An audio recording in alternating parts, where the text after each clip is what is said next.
Hello YouTube, this is Asatsu 5, and I'm going to try to make this video as quickly as possible, but I want to talk about ATA, or the American Taekwondo Association. It's the school that I studied under, um, and my boss also became a black belt through ATA. I didn't become a black belt, and there's some reasons behind that, but basically I want to talk about some things I disagree with the ATA. And first off, um, what they teach the black belts and what they teach the lower ranks are two completely different things. Now, I'm not complaining that the black belts have higher skill set. I don't disagree with that at all. And obviously, if you're a white belt, yellow belt, orange belt, you should be learning the basics like how to punch, how to kick. Um, I have nothing against that. But once you start getting to the camo belt, green belt, so on and so forth, I believe you should start learning combatives, self-defense. They don't teach self-defense to the lower belts. Um, I made it to camo belt, but they don't teach it to the lower belts. It's a black belt class, and I disagree with that. I joined ATA with the understanding that I'm learning a martial art. And keep in mind, martial art has nothing to do with chivalry, has nothing to do with politeness, respect, discipline, spiritual enlightenment. Nothing to do with that. That has nothing to do with it. Whether or not I call another man yes sir or no sir, or say yes ma'am, no ma'am, has nothing to do with martial arts. Discipline um, is a byproduct of that. It's not the essence of martial arts. And I've talked to 3 different martial arts masters, and I kind of have problems with all of them. They're American-based masters. I don't know if that has anything to do with it. Um, Although the Kung Fu guy claims he has special knowledge from, I guess, some Shaolin monks. But um, But anyways, back to what I'm saying. They teach the black belt how to deal with a knife. Now they did teach us a simple thing to do with a knife, but it's not necessarily how to disarm a knife. It's basically how to block a knife. And blocking a knife is not necessarily. I mean, it's better than nothing, I guess, but it's not the smartest thing to do. Um, but they teach the black belts that don't kick to the head, kick to the shins, maybe the abdomen, the knees, um, but don't kick to the head. What do they teach you as a camo belt or brown belt or whatever? Any belt that allows you to spar and fight competitively, they teach you not to punch to the head, but to kick. It's the complete opposite, and that's ridiculous. They don't even allow you to punch to the head, even though you have gloves on and the guy has a helmet. They don't, and they tell you to kick to the head when you're in tournament. If you ask any black belt from ATA, they'll say, I'm not going to kick over the shins. I'm going to do low kicks, strike high, kick low, which is the complete opposite. So if they're not teaching you to fight in the streets, and they're not teaching you martial art, if they're not teaching you something you can use in warfare, they're not teaching you martial art. The whole point behind martial art, keep in mind, martial coming from the word Mars, Mars being the god of warfare, is to break things, is to either kill or disable your opponent as quickly as possible, and then to move on to the next person that you're going to kill or disable as quickly as possible. And I could probably make a big video about this, which I have. I'm refilming it to keep it short. But and there's another concept that they taught my boss, who was a black belt. They teach the black belts that I disagree with. Now, it's possible that it might work in a playground environment. It's possible it might work in a nightclub environment. It's possible it might work, in a restaurant. But it's not probable, in my opinion. Basically, they say if you have to fight two people at the same time, or maybe even three, I doubt it would work with three, but they say you got. Let's see, my camera's mirrored, so it's confusing.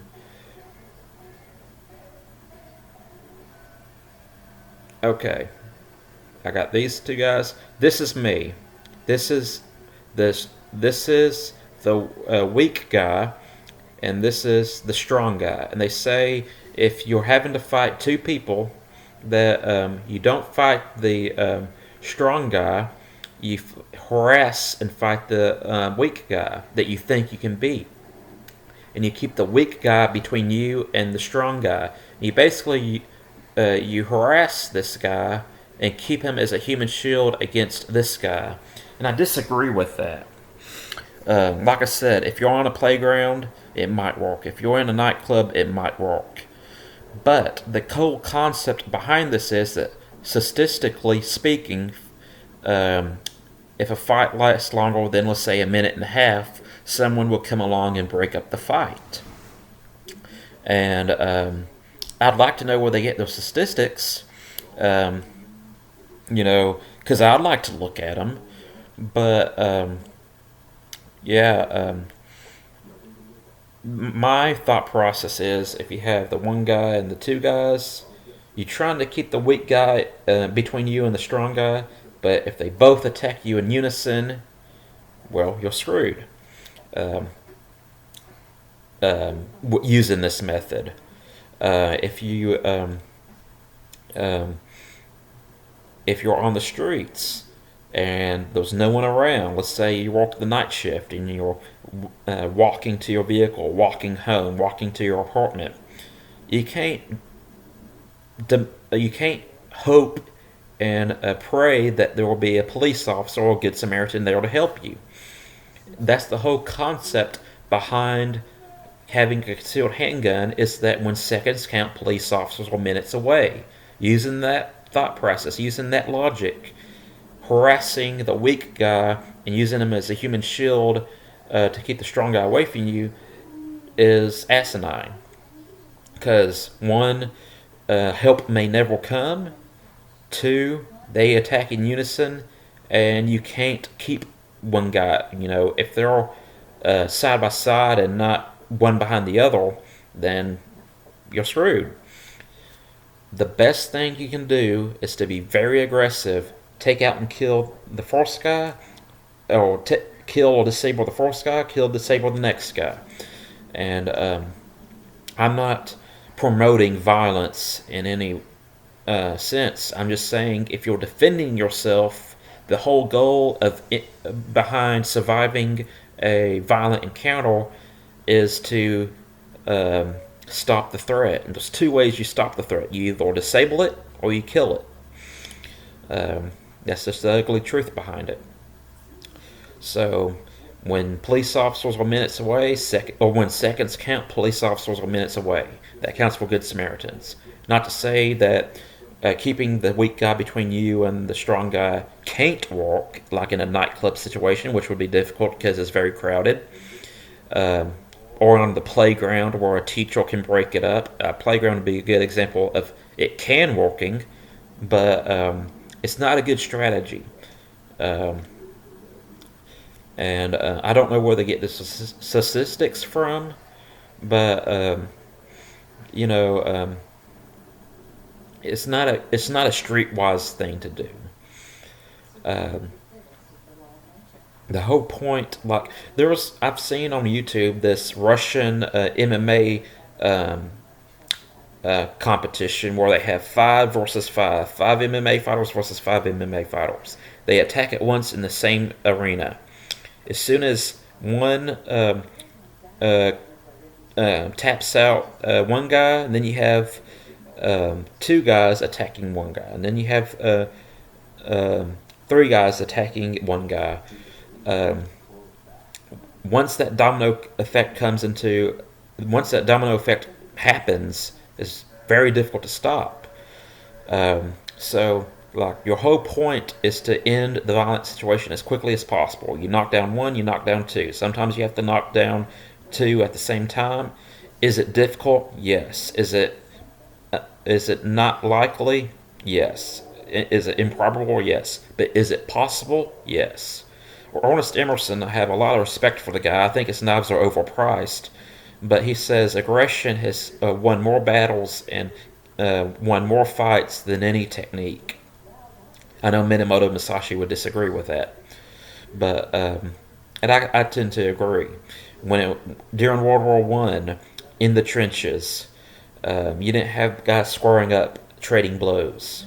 You had one guy tackle the other guy, bash his skull in with a club or a shovel, or stab him with a knife. Then you move on to the next guy. Because the longer you stand with this guy in front of you, your friend is possibly getting killed, and now you have two guys on top of you, and that's no good. So I really disagree with ATA not teaching combatives to the lower ranks. Against them, I disagree with their philosophy on fighting two opponents at once. You need to end the thing as quickly as possible and not hope that someone breaks it up. And third, this is the final point I'm going to make in this video, is that a lot of times with these martial arts schools, they advertise that they teach discipline, respect, chivalry, and stuff. And I even had a kung fu master tell me that he can make anybody a black belt within a day, but it's the character of their heart that matters and that takes training, which is BS. Martial arts has nothing to do with respect, chivalry, discipline. Discipline is a byproduct of the training.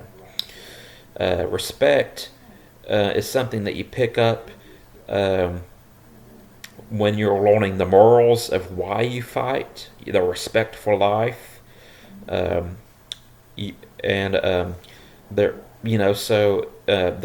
point isn't to learn respect. The point isn't to learn discipline. The point is to be able to end a violent encounter as quickly as possible. And respect for life, respect or discipline, it's just a byproduct. But you shouldn't, if you're joining a dojo, I'm going to use that term, because you want to learn discipline, that's not the point of it. So I think I made this video trim enough. The last video was like 20 minutes because I started to cover different subjects about ATA. I'll make follow-up videos, but the reason why I joined ATA was to learn to fight. The reason why I joined ATA wasn't to fight competitively. It was to learn to defend myself, and they did not do that. So that's it. Hope you have a great day. If I had kids and they wanted to join ATA, if they wanted to join a boxing gym or taekwondo, karate, MMA, whatever, I'll definitely sign them up, because a little bit of fight experience is better than no fight experience. But I'll have to explain to them that these teachers are not teaching you the survival skills. They're teaching you cosmetic, and they're teaching you basic moves and cosmetic moves, but not practical moves or techniques. So that's it. I'm a Satsu 5, and I'm out.